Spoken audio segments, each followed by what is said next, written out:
বিসমিল্লাহির রহমানির রহিম।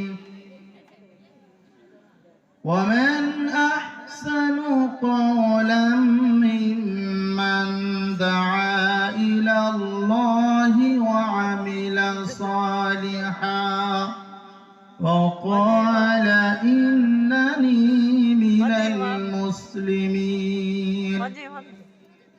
عن عثمان رضي الله تعالى عنه قال قال رسول الله صلى الله عليه وسلم خيركم من تعلم القرآن وعلمه أو كما قال عليه الصلاة والسلام.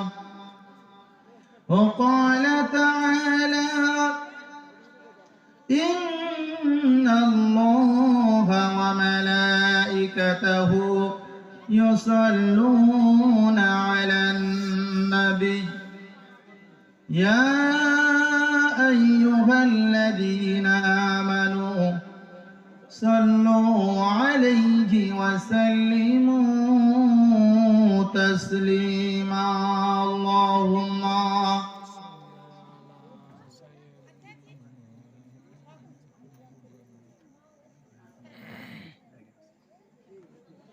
اللهم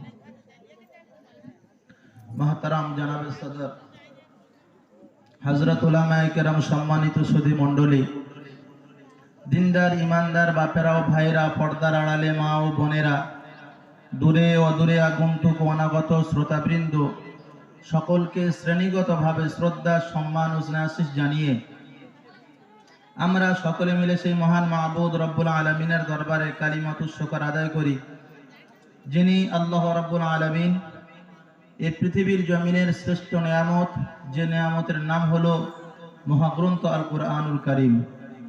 ये कुरआनुल कारीमेर आलोचना आमादेर आजकेर समस्त सब काज थेके फारेक करे शोनार तौफिक एनायत करेछेन सेई महान माबुद रब्बुल आलामीनेर दरबारे सकले जोरे सोरे बोली आलहामदुलिल्लाह।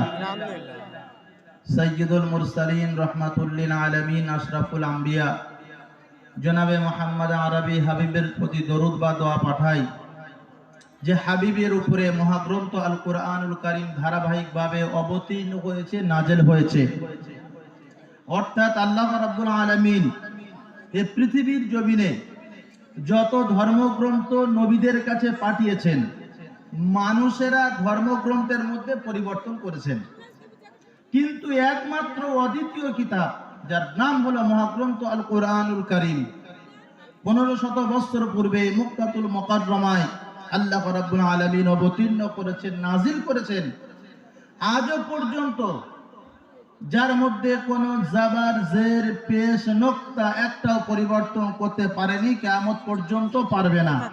আমি এটা কি বাড়তি বললাম নাকি? শুধু কি তাই? আপনারা একটু মিলিয়ে নেন পৃথিবীর জমিনে যত ধর্মগ্রন্থ আছে ধর্মগ্রন্থ শুরু করার সাথে সাথে কেউ কোনো যে লেখক লিখেছেন কিংবা যে কবিতা রচনা করেছেন ধর্মগ্রন্থ কবিতা বই পুস্তক সাহিত্য মিলা যত যা কিছু আপনাদের চোখের সামনে দেখা যাবে যেমন কোনো বই পুস্তক কিতাব নাই যে লেখক তার প্রশংসা দিয়ে শুরু করেছে একমাত্র তামাম পৃথিবীর জমিনে অদ্বিতীয় কিতাব যার নাম হলো মহাগ্রন্থ আল কুরআনুল কারীম। আপনি কুরআনুল কারীম শুরু করবেন শুরু হয়ে গেল আলহামদুলিল্লাহি রাব্বিল আলামিন। আপনারা সকলে জানেন তো এটা পড়েন আলহামদুলিল্লাহি রাব্বিল আলামিন। এই গ্রন্থ শুরু হয়ে গেল। এবারে পৃথিবীর জমিনে যত ধর্মগ্রন্থ আছে আমরা দেখতে পাই প্রত্যেকটা ধর্মের গ্রন্থের মধ্যে ভুল আছে মানুষেরা তার মধ্যে কিছু পরিবর্তন করে দিয়েছে। মহাগ্রন্থ আল কুরআনুল কারীম আসার পূর্বে নবীদের কাছে যত গ্রন্থ আল্লাহ রাব্বুল আলামিন পাঠিয়েছিলেন প্রত্যেকটা গ্রন্থের মধ্যে তারা নিজের মন মস্তিষ্ক প্রসূত কথাগুলি ঢুকিয়েছেন কিন্তু একমাত্র দ্বিতীয় কিতাব শুধু কি তাই পৃথিবীর জমিনে মানুষেরা ধর্ম পালন করার জন্য যত ধর্মগ্রন্থ রচনা করেছেন, প্রত্যেকটি ধর্মগ্রন্থের মধ্যে ভুল আছে। এজন্য করে কোন ধর্মগ্রন্থ এই কথা বলতে পারে নাই যে আমি যে ধর্মগ্রন্থটি মানুষের সামনে পেশ করলাম এর মধ্যে কোনো ভুল নাই। একমাত্র দ্বিতীয় কিতাব যার নাম হলো মহাগ্রন্থ আল কুরআনুল কারীম, আল্লাহ রাব্বুল আলামিন 1500 বছর পূর্বে এই মহাগ্রন্থ আল কুরআনুল কারীম অবতীর্ণ করেছেন তার হাবিবের উপরে। আল্লাহ রাব্বুল আলামিন বলেন, এই গ্রন্থ শুরু হয়ে গেল আমার প্রশংসা দিয়ে। পৃথিবীর জমিনে কোন গ্রন্থ এমন নাই যে গ্রন্থ শুরু করবে তার প্রশংসা দিয়ে। একমাত্র মহাগ্রন্থ আল কুরআনুল কারীম আপনি প্রশংসা দিয়ে শুরু করলেন। এবারে আপনার মনের মধ্যে আসতে পারে যে গ্রন্থের মধ্যে কোনো ভুল টুল আছে নাকি। মানবজন তরুণ যুবকেরা আমার, তোমরা যারা কলেজে পড়ো, স্কুলে পড়ো, ইউনিভার্সিটি থেকে পড়ো, তোমরা প্রশ্নের সম্মুখীন হতে পারো। শুধু কথাগুলি তোমরা মিলিয়ে নাও। আমার আল্লাহ রাব্বুল আলামিন বলেন, একমাত্র পৃথিবীর জমিনে অদ্বিতীয় কিতাব যার নাম হলো মহাগ্রন্থ আল কুরআনুল কারীম। আপনি কুরআনুল কারীম খুলবেন, আল্লাহ রাব্বুল আলামিন বলেন, যালিকাল কিতাবু লা রাইবা ফীহ, এই সেই কিতাব যার মধ্যে কোনো ভুল নাই। আল্লাহ রাব্বুল আলামিন তার প্রিয় হাবিবের কাছে যখন এই মহাগ্রন্থ আল কুরআনুল কারীম অবতীর্ণ করছিলেন, নাজিল করেছিলেন, আল্লাহ রাব্বুল আলামিনের হাবিব এই কোরআনের কথা মানুষদেরকে বোঝাচ্ছিলেন।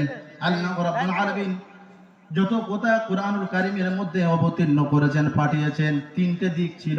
একটা হলো রিসালাত, একটা হলো আখিরাত, বিশেষ করে আরেকটা ছিল পরকাল। তিনটে বিষয়ের উপরে ভিত্তি করে সূরা